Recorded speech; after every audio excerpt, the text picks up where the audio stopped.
প্রিয় BA six সেমিস্টারের ছাত্রছাত্রীরা, আজকে আমি যে বিষয় নিয়ে আলোচনা করব সেটি হচ্ছে তোমাদের যে সিক্স সেমিস্টারের হিস্ট্রি জেনারেল পেপার রয়েছে, SEC B2, orality and oral culture in India. এই সাবজেক্ট থেকে আজকে আমি তোমাদের গুরুত্বপূর্ণ প্রশ্নগুলো নিয়ে আলোচনা করব। যে প্রশ্নগুলো বলবো সেগুলো যদি ভালো করে একটু পড়ো, দেখবে অনেকটাই তোমরা উপকৃত হবে। তো চলো আমরা কথা না বাড়িয়ে চলে আসবো মূল আলোচনায়। তার আগে একটু বলি, তোমাদের এই যে সাবজেক্টগুলো, প্রত্যেকটা সিক্স সেমিস্টারের সাবজেক্টে তোমরা সাজেশান পাবে। তোমরা যারা ফিফথ সেমিস্টারে ফলো করেছো তোমরা জানো আমি তোমাদের কোশ্চেন এবং আনসারগুলো নিয়েও ক্লাস করাবো। ক্লাসগুলো একটু মনোযোগ সহকারে শুনবে, দেখবে অনেকটাই উপকৃত হবে। এবং স্টাডি মেটেরিয়াল তো তোমরা জানোই পাওয়া যায়। তোমরা যারা কালেক্ট করতে চাও কালেক্ট করে নিও। এবং তোমাদের আগে বলবো তোমরা একটু ভালো করে ক্লাসগুলো শুনবে। অনেকে স্টাডি মেটেরিয়াল অনেক জায়গা থেকে পারচেস করার করো। এবং আরেকটি কথা তোমাদের বলবো যে ফ্রি কস্টে দেখবে অনেক নোটস আছে বিগত সেমিস্টারে, ফিফথ সেমিস্টারে।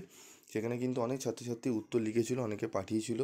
উত্তরের কোয়ালিটি কিন্তু অত্যন্ত জঘন্য ছিল, কারণ ওই উত্তর লিখলে তোমাদের সাপ্লি মানে লেখাটাই সার হয়, লিখে নাম্বার সেরকম পাওয়া যায় না। কিন্তু তোমরা জানো না, তোমরা ভাবছো আমি ফ্রি অফ কস্টে নোটস পাচ্ছি, আমরা সেখান থেকে নিয়ে লিখে দিই। সেটা কোন কোয়ালিটি, কোথায়, কোন চ্যানেল থেকে, সেটি অবশ্যই দেখবে।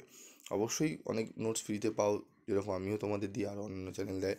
সেগুলো দেখবে পুরনো চ্যানেল কিনা, তারা পড়ান কিনা, সেখান থেকে তোমরা কিন্তু ভালো করে সেখান থেকে উত্তরগুলো কালেক্ট করবে।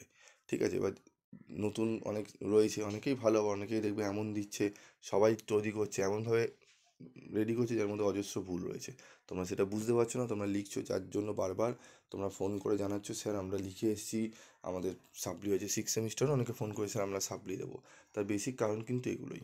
উত্তরের কোয়ালিটি কিন্তু ঠিক না থাকলে, তোমরা পিভি স্টাডি ক্লাসের সাজেশান দেখো, অন্য জায়গা থেকে নোটস কিনলেও দেখো, আমি জানি সেটি অন্য জায়গা থেকেও তোমরা সাজেশান দেখো, কমন কোশ্চেন পাওয়া যায়, কিন্তু উত্তরটা, কোশ্চেন কমন পেলে তো হলো না, উত্তরও তোমাকে ঠিকঠাক লিখতে হবে।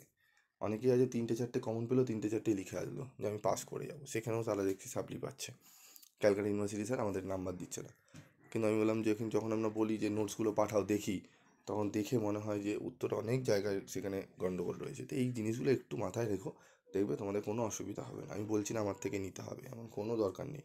বই কেনো, বা অন্যান্য যেগুলো পুরনো চ্যানেল আছে ফলো করো, যারা পড়ান সেখানে যুক্ত থাকো, দেখবো অবশ্যই তোমাদের ঠিক হবে। বিশেষ করে কলেজের সঙ্গে সম্পর্কটা খুব ভালো রাখতে হবে, কলেজের প্রফেসরদের, ম্যাডামদের সঙ্গে যোগাযোগ রাখবে, যা পড়াচ্ছেন সেগুলো কালেক্ট করবে, দেখবে অনেকটাই তোমরা উপকৃত হবে। তো চলো এবার আমরা চলে আসি গুরুত্বপূর্ণ প্রশ্ন বলি। 50 নম্বরে প্রথম প্রশ্ন: বাংলার বিভিন্ন এলাকার স্বাধীনতা সংগ্রামীদের প্রদত্ত সাক্ষাৎকার কিভাবে ভারতের স্বাধীনতা আন্দোলনের ইতিহাস রচনায় সহায়ক হয়েছে? সুশীল ধারা বা সতীশ সামন্তের মতো কিংবদন্তি স্বাধীনতা সংগ্রামীদের সাক্ষাৎকার 42-এর ভারত ছাড়ো আন্দোলনের ইতিহাস রচনায় কিভাবে সাহায্য করেছে?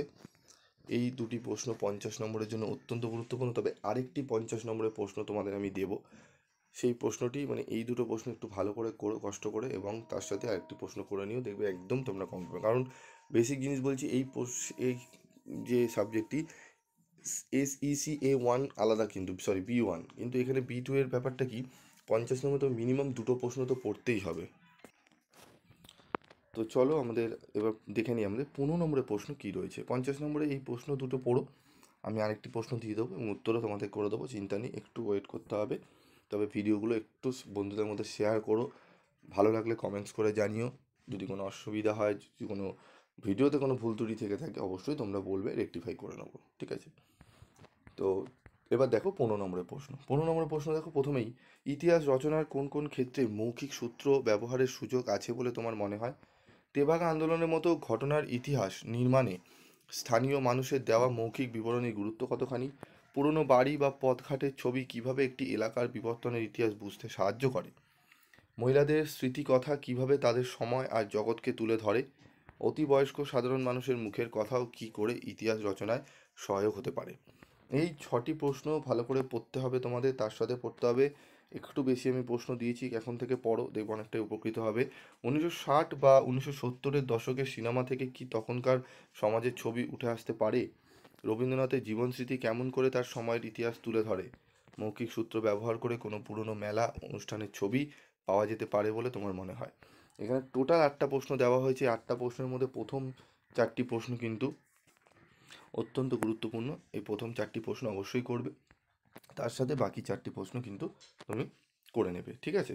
তো আজকের মতো ভিডিওটি আমি শেষ করছি, দেখা হচ্ছে পরবর্তী ভিডিওতে। সকলে ভালো থেকো, সুস্থ থেকো।